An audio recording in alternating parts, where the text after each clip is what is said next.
Chapter 28. How the 5 hymns to Arunachala came about. To be calm and know that I am that I am is really Bhagavan's one work. The inmost core, the heart, the divine shining all alone as I, the self-aware, is Bhagavan. This center simply is. It is all knowledge and all bliss. It is from here that all begin to manifest, and in it all get lost. Being itself that, it is all peace.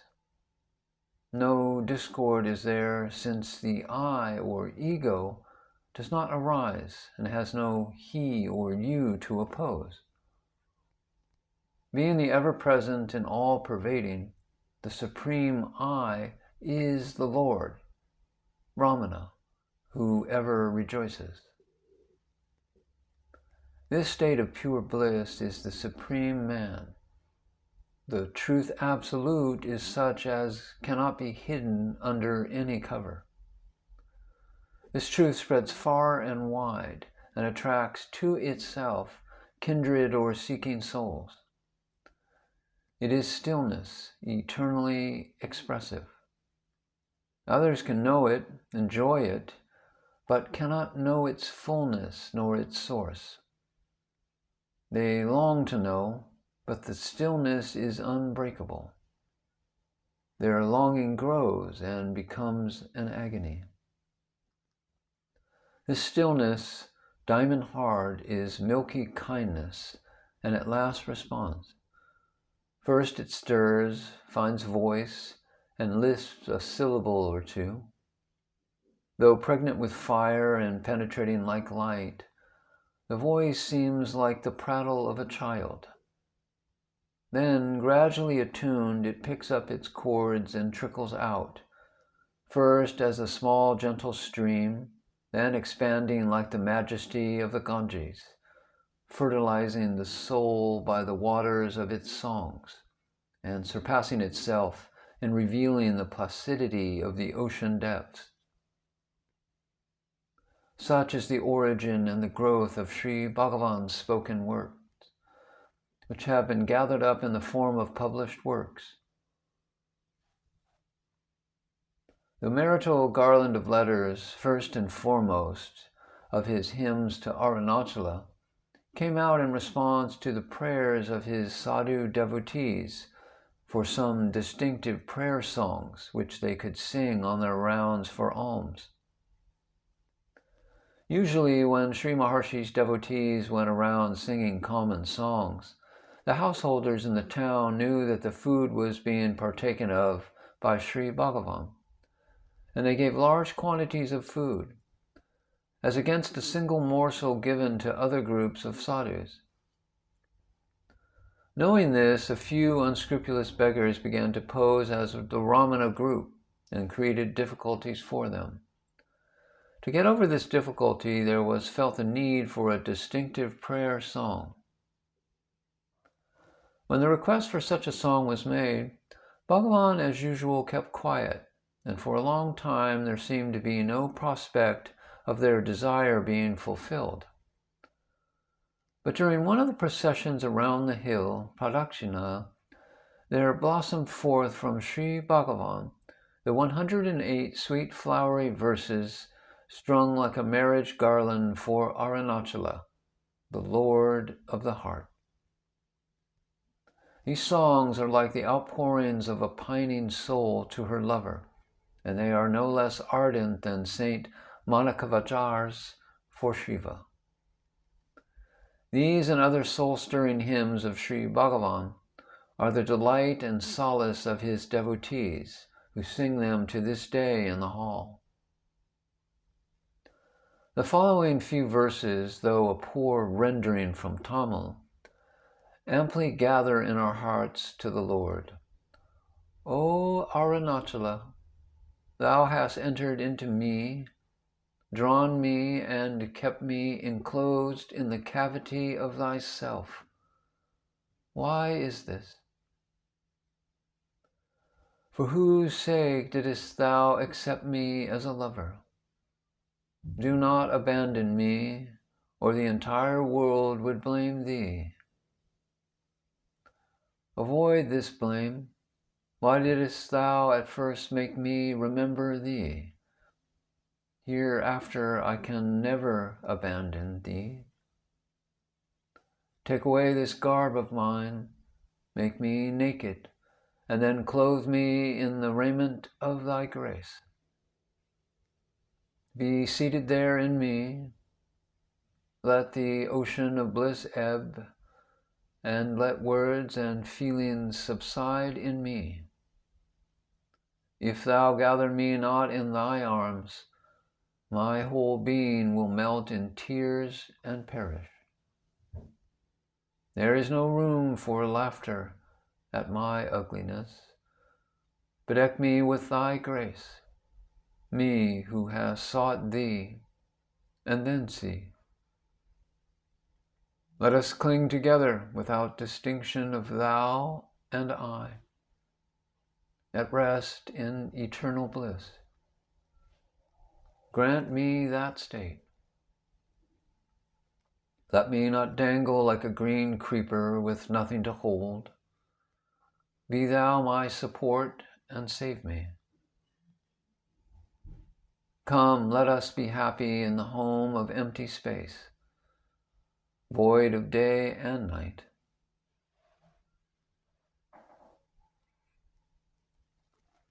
The following few verses contain a profound philosophy.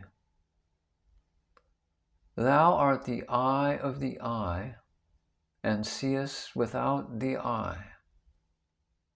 Who then can see thee, O Arunachala? Thou art the food of all. I shall draw near to thee and become thy food, and then shall I go in peace. Thou art alone the truth, and shalt thyself reveal thyself. I thought of thee and fell into thy grace, and, like a spider in its web, thou didst bind and swallow me.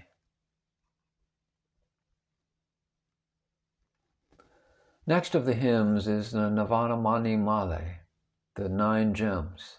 These were born on different occasions, but were strung together for their exquisite appeal to the heart of different hues. The first of these explains the dance of the motionless Arunachala, while the second equates the term Arunachala with Sat Chit Ananda. Here is the strange thing. While in other holy centers Shakti dances and Shiva witnesses, here the display of the mother's activities cease and merge in Shiva, that he may dance as Arunachala. The 10 and 8 verses which come next are a group by themselves. The Panthikam begins with the word Karunayal, which means by thy grace. This word had once been ringing in Sri Bhagavan times out of number. He tried several times to put it off, but it would not go. Again and again the word shone out in him, and so pressed itself on his attention that at last he yielded to penning it. Once started, the stream began to flow, and it flowed into 10 beautiful verses. Sri Bhagavan then thought that the course of the flow had fulfilled itself, but it had not yet finished. It still flowed on, changing form, dimensions, and contents, and so built itself up into the Ashtakam. While the Pathikam was more in the nature of an appeal for divine grace, the Ashtakam is superb in that it explains in full and in such minute detail the significance of Arunachala as the absolute existence consciousness bliss, and how Arunachala, as the I of our being, transforms itself into all that is manifest. Incidentally, it also traces back the course to the source to attain that state of being which is supreme stillness, or Santi. Let us listen to the verses 10 and 11 of the Pathikam, where it states, "I have found a wonder. It is a mountain magnet that attracts life. Feel it but once, and it sets to rest the ills of life. Nay, it actually draws it to face itself, makes it still, and consumes the sweet life as an offering. Lo, what is this? Know that and be saved. O men, this destroyer of souls shines within as the great Aruna hill. How many like me considered that as supreme and were lost? Oh, you that have lost your love of this life because its sorrows are so immense, and who wander in the desire of swift death, think but once and casually of that sweet drug within, which kills without killing. Know it on earth as the great Arunachala." And now let us turn to the sweet verses 6 and 7 of the Arunachala Ashtaka. Thou art the one, the heart, the source of all knowledge and light. In thee is the wondrous power that is not apart from thee. The series of pictures embedded atom-like in the film of destiny, Prarabdha, are by that power projected through thought and knowledge upon the mirror screen of the mind light, and thereon display the shadow world pictures which are perceived by sense organs within and without. O glorious hill, thou art like the screen. Those pictures seen through the lens, whether they appear or disappear, are not apart from thee. With the vanishing of egoism, all thoughts vanish.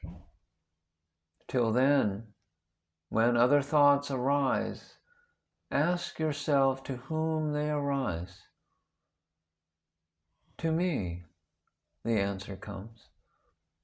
Then question further whence the I thought springs, and thus dive inwards and reach the seat of the heart. And then you become the Lord.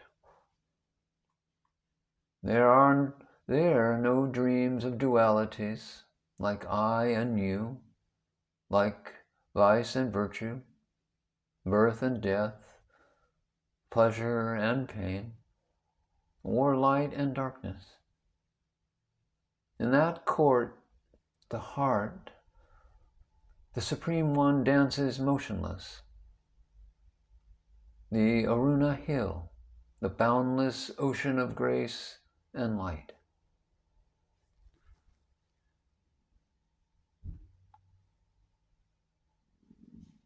The Arunachala Pancharatna, last of the hymnal series, was first composed by Sri Bhagavan in Sanskrit, and subsequently translated by himself into Tamil verses.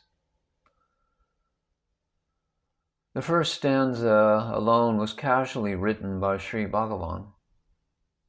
Long afterwards, someone showed it to Ganapati Muni, who requested Bhagavan to write 4 more verses in the same meter. The first being benedictory, the second on the divine, and the next 3 being on jnana, yoga, and bhakti. Thus, it will be easily seen that these 5 gems form a complete treatise in themselves, and they are also devotional hymns giving immense consolation to those who sweeten themselves by chanting them. Ganapati Muni had planned to write an exhaustive commentary on these, such as could compare with the famous one of the old days. But Providence took him from us before he could carry out this plan. There is, however, a good commentary in Sanskrit by Sri Kapali Sastri, and it was published by Sri Ramana Ashram. It was called the Arunachala Pancharatna Darpana. And we quote verses 2 and 5 here only as a sample. O crimson hill, all these scrolls of painting arise, remain and merge in thee.